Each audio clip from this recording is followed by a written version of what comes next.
Hi friends అందరికీ ముందుగా అందరికీ హ్యాపీ దివాళీ అండి. సో నా బ్రదర్స్కి, నా సిస్టర్స్కి, నా ఫ్రెండ్స్కి అందరికీ హ్యాపీ దివాళీ అండి. ఈ దివాళీ మీ జీవితాల్లో ఎంతో వెలుగుని తేవాలని మనస్ఫూర్తిగా అయితే కోరుకుంటున్నాను. సో అందరికీ happy happy happy happy happy Diwali అండి. సో ఈరోజు ఎందుకంటే చాలా రోజుల నుంచి వీడియో చేయట్లేదు. సో కొన్ని పర్సనల్ ప్రాబ్లమ్స్ వల్ల చేయలేకపోయానండి. సారీ అండి.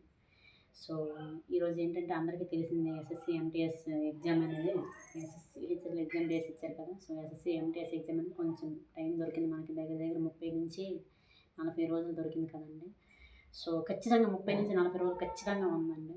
సో చాలా మంచి అవకాశం అండి, చాలా టైం దొరికింది, చాలా మంచి అవకాశం. ఎవరైతే ప్రిపేర్ అవుతున్నారో సిన్సియర్గా వాళ్ళకైతే మాత్రం ఇది సువర్ణ అవకాశం అండి. ఈ అవకాశాన్ని మాత్రం మీరు మిస్ చేసుకోవద్దు, ఇదైతే చెప్తున్నాను. అందరూ ఎవరైతే ఎంటీఎస్ జాబ్ కొట్టాలి, హవాల్దార్ జాబ్ కొట్టాలి, ఖచ్చితంగా ఈ ఇయర్లో నేను జాబ్ అనేది కొట్టాలి, జాబ్కి నేను బాగా ప్రిపేర్ అవ్వాలి అని మైండ్ సెట్తో ఎవరైతే ప్రిపేర్ అవుతున్నారో వాళ్ళందరికీ మంచి అవకాశం. ఎంటీఎస్ అనేది చాలా చాలా చాలా మంచి జాబ్, మంచి బెనిఫిట్స్ ఉన్నాయి ఇందులో. సో ఎవ్వరూ నెగ్లెక్ట్ చేయకండి.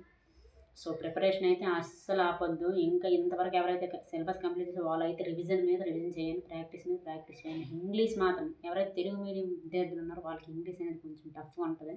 సో ఈ సమయాన్ని అయితే మీరు వినియోగించుకోండి. సో ఇంగ్లీష్ని అయితే నెగ్లెక్ట్ చేయకండి. ఇంగ్లీష్ని టెస్ట్ సిరీస్లు రాయండి, టెస్టులు మాత్రం బాగా ఇవ్వండి, మూక్ టెస్టులు.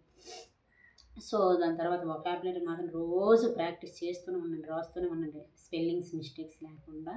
వొకాబులరీ అనేది మాత్రం చూసుకోండి, గ్రామర్ చూసుకోండి. గ్రామర్ మాత్రం ప్రాక్టీస్ ఉండాలండి, ఎవరమైనా అంతే. Practice practice practice grammar. Vocabulary మాత్రం చదివిన వర్డ్స్ అనేసి వదిలేకండి, గుర్తుండవు.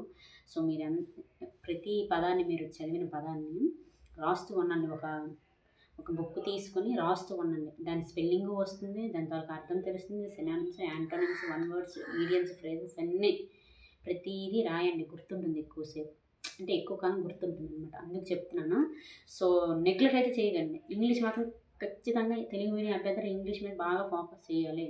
ఎందుకంటే జిఎస్ అనేది మహాసముద్రం, అది అందరికీ ఒకటే, అందరికీ టఫే జిఎస్. బట్ ఇంగ్లీష్ మాత్రం ఇంగ్లీష్ మీడియం వాళ్ళకి మంచి బెనిఫిట్. తర్వాత తెలుగు మీడియమే కదా, తెలుగు మీడియం మాకు పెద్దగా రాదని అలాగే ఉండదండి. ఇంగ్లీష్ మనం ఎంత భయపడుతుంది, అదే మనం ఇష్టపడితే అంతే ఇష్టపడుతుంది మనల్ని. సో ఇంగ్లీష్ మాత్రంగా నెగ్లెక్ట్ చేయకండి. దాన్ని చూసి అస్సలు మెయిన్ భయపడదు. ఫస్ట్ ఎంతవరకు మీరు చదవగలరు, ఎంతవరకు మీరు నేర్చగలరు అంతవరకు మీరు నేర్చండి. మీ వరకు మీరు 100కి 100% అయితే ఇవ్వండి ప్రిపరేషన్, ఆపొద్దు. 30 నుంచి 40 రోజులు ఖచ్చితంగా ఉంటుందండి, ఖచ్చితంగా. నవంబర్ లాస్ట్ వీక్ నుంచైనా ఉంది. నవంబర్ లాస్ట్ వీక్ అంటే మేము 2-3 డేస్ ముందు నుంచైనా, డిసెంబర్ ఫస్ట్ వీక్ నుంచైనా స్టార్ట్ చేసేస్తాను ఎగ్జామ్స్. తిరగలేదు, అందరికీ తెలిసిందే ఇది. సో మినిమం 30 డేస్, పోనీ 40 డేస్ పక్కన పెట్టండి, 30 to 35 డేస్ ఖచ్చితంగా మనకు వస్తుంది. ఇంకా అసలు 1 మంత్ అయినా మనకి ఎగ్జామ్స్ అవుతాయి కదా. సో ఆ ఎగ్జామ్స్ లాస్ట్కి పడిన వాళ్ళకి ఇంకా టైం దొరుకుతుంది, వాళ్ళకి ఇంకా అసలు అదృష్టం. సో ఎప్పుడు ఎవరికి ఎగ్జామ్ పడుతుందో పక్కన పెట్టండి. అందరి చేతుల్లో ఉన్న మాత్రం 30 రోజుల నుంచి 35 రోజులు, అంతే కదా. సో 30 నుంచి 32 రోజులు, 35 రోజులని మనం సవినయంగా ఉపయోగించుకుంటే అందరికీ మంచిదేనండి. సో చదివిన వాళ్ళకి మాత్రంగా, సిన్సియర్గా ప్రిపేర్ అవుతున్న వాళ్ళకి మాత్రంగా చాలా మంచి అవకాశం. మళ్ళీ మళ్ళీ చెప్తున్నాను, వదులుకోవద్దు, చదవండి. ఎందుకంటే స్టేట్స్కి సంబంధించిన నోటిఫికేషన్కి ఎప్పుడు వస్తాయో తెలియదు, ఎన్ని నెలలు పడుతుందో తెలియదు, ఎన్ని వస్తాయో తెలియదు. బట్ ఎస్ఎస్సి మాత్రం ఎవ్రీ ఇయర్ క్యాలెండర్ రిలీజ్ చేస్తుంది. ఇప్పుడు మిస్ అయినా కూడా నెక్స్ట్ ఇయర్ కొట్టుకోవడానికి మీకు అనుగుణంగా ఉంటుంది. సో ప్రిపరేషన్ అనేది వృధాగా పోదు. ఫస్ట్ ఆఫ్ ఆల్ ఎస్ఎస్సికి ఎవరైతే ప్రిపేర్ అవుతున్నారో అర్థమవుతుందా. సో ఇప్పుడు ప్రిపేర్ అయ్యింది, ఒకవేళ దానివల్ల లాభం లేదని అనుకోవద్దు, ఆ లాభం ఎప్పుడూ ఉంటుంది. ఎస్ఎస్సి అనేది ఎవ్రీ ఇయర్ క్యాలెండర్ రిలీజ్ చేస్తుంది. సో అందుకే చెప్తున్నాను, ఎంటీఎస్ హవాల్దార్కి మాత్రం విపరీతంగా బాగా ప్రిపేర్ అవ్వండి ఫస్ట్ చెప్తున్నాను. సో అది ఎక్కడికి వృధాగా అయితే పోదు. సిలబస్ని బాగా కంప్లీట్ చేయండి, ప్రాక్టీస్ చేయండి.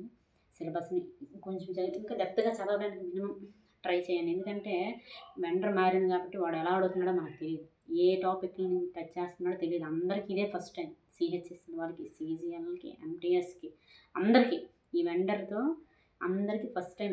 ఇప్పుడు అందరికీ అనుభవం, ఫస్ట్ అనుభవం అన్నమాట ఇది.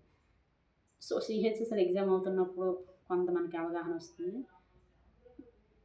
తర్వాత ఎంటీఎస్కి వచ్చేసరికి ఇంకొంత అవగాహన వస్తున్నా ఈ టాపిక్స్ని టచ్ చేస్తున్నాడు, ఈ విధంగా అడుగుతున్నాడు, ఈ డెప్త్లో వెళ్తున్నాడు అని మనకు కొంత అవగాహన వచ్చాక మనలో ఉన్న భయం అనేది పోతుందన్నమాట. సో ఇప్పుడైతే మనం భయం పడకూడదు, ఎందుకంటే ఏం అడుగుతుందో ఎవరికి తెలియదు, అందరికీ ఫస్టే కదా. ఇటు మనకంటే ముందు ఎవరు ఈ వెండర్లో రాసిన వాళ్ళైతే ఎవరు లేరు, అందరికీ వెండర్ ఫస్టే. ఆ వెండర్ ఎలా అడుగుతుంది, ఏ విధంగా అడుగుతుంది, ఏ రీతిలో అడుగుతుంది అని అందరికీ మొదటే. ఎవరు మొదటి నుంచి ఏం తెలిసిన వాళ్ళు గట్లేరు కదా. సో అందరికీ ఫస్టే కాబట్టి ఏం భయపడొద్దు, ఏం నర్వస్గా ఫీల్ అవ్వద్దు, టెన్షన్ అసలు పడొద్దండి. ఫస్ట్ చెప్తుంది, టెన్షన్ పడ్డారో అయిపోయింది లెక్క. టెన్షన్ పడకుండా ఫ్రీగా ఉండండి, ఫ్రీగా చదవండి. మైండ్కి ఎక్కువ టెన్షన్ ఇవ్వకండి. మళ్ళీ చెప్తున్నాను, మైండ్లో పిచ్చి ఆలోచనలు పరిగెట్టనివ్వద్దు.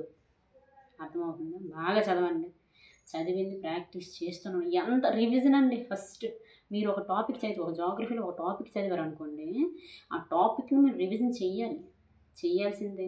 ఎంత చేస్తే అంత మంచిది. ఎందుకంటే మీరు ఆ టాపిక్ చదివినా అందులో బిట్ని అటు తిప్పి ఇటు తిప్పి అడిగేసరికి మీరు కన్ఫ్యూజ్ అయ్యి చదివిన టాపిక్కే కానీ ఆ బిట్ పెట్టుకోకపోతే ఇంక మరి ఆ గిల్టీ అనేది అలా తినేస్తుంది అనమాట. లోపల చదివే తప్పు చేశాను ఈ బిట్టు, ఆ టాపిక్ చదివి ఈ బిట్ వదిలేసాను అనే ఎక్కువైపోద్ది అనమాట. సో అలాంటి థాట్స్ రాకుండా మీరు ఆపుకోవాలి.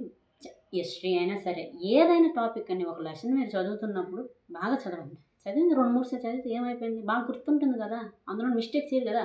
మనం తెలియక చేసిన తప్పు, మనం చదవలేదు అది తప్పు చేసిన పర్వాలేదు, కానీ మనం చదివి తప్పు చేసామనుకోండి ఇంక మన మనసు మనం వేధిస్తూనే ఉంటుంది. సో చదివిన టాపిక్ నుంచి ఏదైనా బిట్ వస్తే పెట్టలేదు అనే మాట మీకు మీరు తెచ్చుకోవద్దు.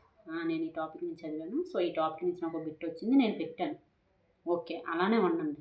నేను ఈ టాపిక్ చదివాను కానీ టాపిక్ నుంచి బిట్ అడిగినా ఎందుకు పెట్టలేకపోయాను అని అన్నారు అనుకోండి, పని అయిపోయింది లెక్క. సో ఎప్పుడు అలాంటి పని చేయకండి. మళ్ళీ చెప్తున్నాను, చదివిన టాపిక్ రివిజన్ చేయండి, దాని మీద టెస్ట్ సిరీస్లు రాయండి, అంతే. ఎకానమీ అయినా, హిస్టరీ అయినా, జోగ్రఫీ అయినా, పాలిటీ అయినా, ఏదైనా సరే క్లారిటీ చదివింది కొంతైనా సరే క్లారిటీ చదవండి, క్లారిటీ చదివేసి వెళ్ళండి, ఓకేనా. సో 30 రోజులు దొరికింది, ఏం చేస్తారు, బాగా రివిజన్ చేయండి. చదవని వాళ్ళు, సగంలో సిలబస్ ఉన్న వాళ్ళకి ఇంకా సువర్ణ అవకాశం, పూర్తిగా సిలబస్ పూర్తి చేసి వచ్చి మీరు తలుచుకోవాలి కానీ.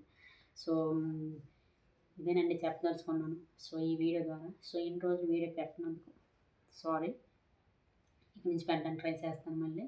అండ్ ప్రిపేర్ అయ్యే ప్రతి ఒక్క నా బ్రదర్స్కి, నా సిస్టర్స్కి అందరికీ ఆల్ ద బెస్ట్ అండి. And last but not least happy Diwali అండి. అందరూ సంతోషంగా ఉండాలని, మీరు ఏవైతే కళలు కన్నారో ఆ కళలు మీ జీవితాలు నిజమవ్వాలని మనస్ఫూర్తిగా ఒక చెల్లిగా, ఒక స్నేహితురాలుగా కోరుకుంటున్నాను. అండ్ ప్లీజ్ అండి, వీడియో కనుక నచ్చితే కనుక లైక్ చేయండి, షేర్ చేయండి, సబ్స్క్రైబ్ చేయండి. కావాలనుకుంటే ఖచ్చితంగా సబ్స్క్రైబ్ చేయండి. వీడియో ఎలా ఉందో ఖచ్చితంగా కిందనైతే కామెంట్ చేయండి. And thank you so much అండి. వీడియో ఎలా ఉందో ఖచ్చితంగా అయితే చెప్పండి, కామెంట్ చేయండి. మీ లైక్లు, మీ కామెంట్లే నాకు సపోర్ట్ని ఇస్తాయి. So thank you so much అండి. అండ్ మళ్ళీ చెప్తున్నాను, ప్రిపరేషన్ అయితే మాత్రం నెగ్లెక్ట్ చేయండి, అందరూ చదవండి. అండ్ సిహెచ్ఎస్ఎల్ ఆస్పిరెంట్స్కి అయితే ఆల్ ద బెస్ట్ అండి. ఒక దగ్గర ఒక 20 రోజులు ఉన్నట్టుంది, చదవండి. 20 రోజులు కూడా బాగా ప్రాక్టీస్ చేయండి, టెస్ట్ సిరీస్లు రాయండి. సో సిహెచ్ఎస్ఎల్ ఎగ్జామ్కి అటెంప్ట్ అయ్యే ప్రతి ఆస్పిరెంట్ ఇంకా మన ఛానల్లో నేను అడుగుతాను ఆ ఎగ్జామ్స్ అయినప్పుడు. సో మీకు ఏ విధంగా మీరు ఏ షిఫ్ట్లో ఎటువంటి క్వశ్చన్లు అడిగారో ఆ షిఫ్ట్కి సంబంధించిన వాళ్ళు ఖచ్చితంగా మన వీడియోస్ ద్వారా మనం కనుక్కొని ఇతరులకి హెల్ప్ అయితే చేద్దాం. అంటే ఏ సబ్జెక్ట్ నుంచి ఎలా అడుగుతున్నాడు, ఏం అడుగుతున్నాడు, ఏ విధంగా అడుగుతున్నాడు అనేది. సో సిహెచ్ఎస్ఎల్ ఆస్పిరెంట్స్ కూడా మన ఛానల్ ద్వారా హెల్ప్ చేద్దాం మనకు వీలైనంత వరకు.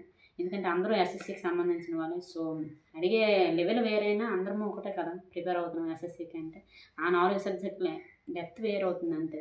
కొంత డెప్త్గా కొన్నిట్లు కొడతారు, కొంత లైట్గా కొన్నిట్లు కొడతారు. సో అందరూ చదవండి, హ్యాపీగా ఉండండి, మెయిన్ టెన్షన్ వద్దండి, బాగా చదవండి, హ్యాపీగా చదవండి.